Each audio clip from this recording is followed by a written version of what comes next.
자, 오늘은 다니엘서의 대미를 장식하는 마지막 장, 그 중에서도 아주 드라마틱한 마지막 예언에 대해 한번 깊이 들어가 보려고 합니다. 정말 흥미진진한 내용들이 많으니까요. 한 구절 한 구절 뜯어보면서 그 의미를 파헤쳐 보겠습니다.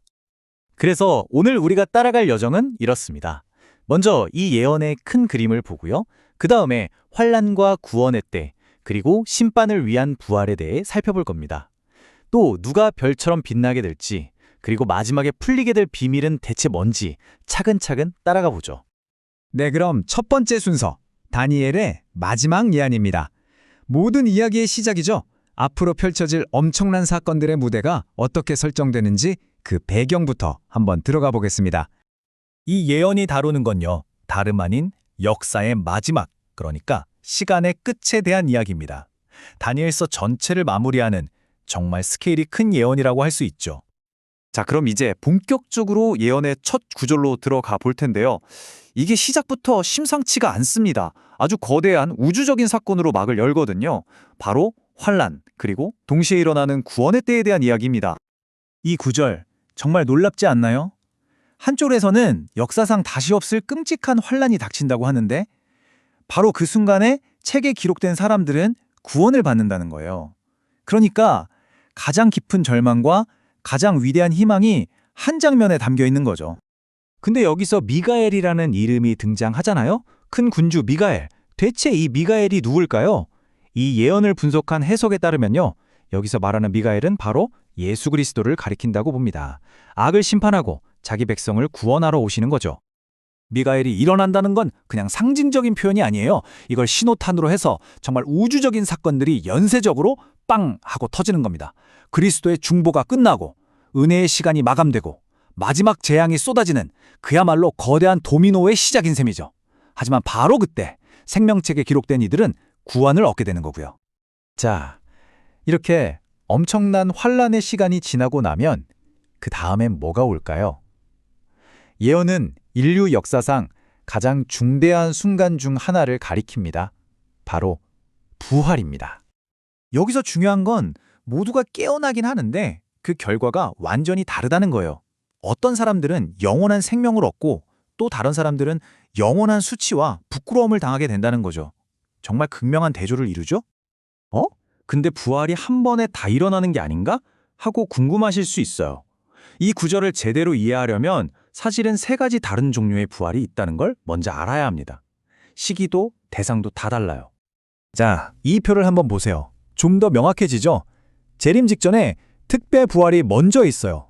이건 최악의 박해자들과 가장 신실한 성도들, 이 양극단의 사람들이 먼저 깨어나는 겁니다.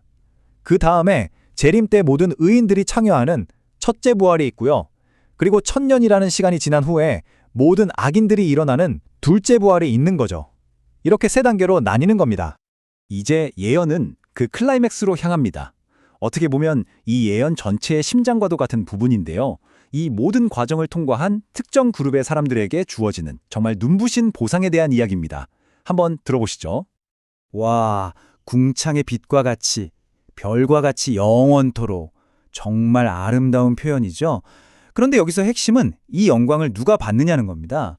예언은 분명하게 말해요. 바로 지혜 있는 자들이라고요. 그렇다면 당연히 이런 질문을 해야겠죠. 대체 여기서 말하는 지혜가 뭘까요? 똑똑하다는 뜻일까요? 아니면 뭔가 다른 의미가 있는 걸까요? 자, 여기서 말하는 지혜는요, 그냥 아는 게 많은 걸 의미하는 게 아니더라고요. 그 지식을 사용해서 다른 사람들을 옳은 길로, 하나님과의 올바른 관계로 이끌어주는 것. 바로 이 행동하는 지혜를 가진 사람들이 별처럼 빛나게 된다는 겁니다. 자, 드디어 마지막 구절입니다. 예언은 여기서 끝나는 게 아니라 다니엘에게 직접 내리는 아주 신비로운 명령으로 마무리가 됩니다. 이게 또 굉장히 의미심장해요. 다니엘에게 이 예언을 간소하고 봉하라고 합니다. 언제까지요? 마지막 때까지. 이건 마치 타임캡슐 같아요. 지금 당장은 완전히 이해할 수 없으니 미래의 특정 시점이 되어서야 그 비밀이 풀릴 거라는 거죠. 그리고 그때가 되면 사람들이 지식을 얻기 위해 분주하게 움직일 거라고도 하고요. 그러면 그 마지막 때가 대체 언제일까요? 이 해석에서는 그 시작점을 1798년으로 보고 있습니다. 예언에 나오는 1260년이라는 기간이 끝나는 시점이죠. 바로 이때부터 봉인되었던 다니엘서의 예언들이 본격적으로 연구되고 이해되기 시작했다는 겁니다. 이 흐름을 보면 더 쉽게 이해가 되실 거예요. 다니엘 시대에 예언이 주어지고 봉인됐죠. 그리고 1260년이라는 긴 시간 동안 그 상태로 있다가 1798년 마지막 때가 시작되면서 드디어 그 봉인이 풀리기 시작했다는 역사적인 흐름입니다. 그럼 대체 뭐가 그렇게 봉인되어 있었다는 걸까요? 이 해석에 따르면 여기서 봉인된 말은 특히 다니엘 자신도 완전히 이해하지 못했던 2300주야 예언을 가리킵니다. 그 복잡한 예언의 진짜 의미가 마지막 때가 되어서야 비로소 밝혀지기 시작했다는 거죠. 자, 정리해 볼까요? 이 예언은 정말 엄청난 스케일을 가지고 있어요.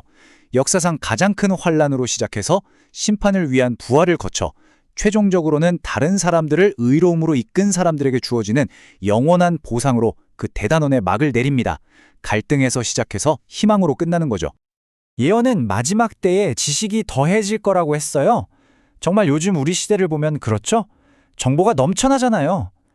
그렇다면 이 고대의 예언이 우리에게 던지는 마지막 질문은 바로 이것 아닐까요? 이 모든 지식 속에서 오늘날 지혜롭게 산다는 것, 그리고 다른 사람을 옳은 대로 돌아오게 한다는 것은 과연 우리에게 어떤 의미일까요?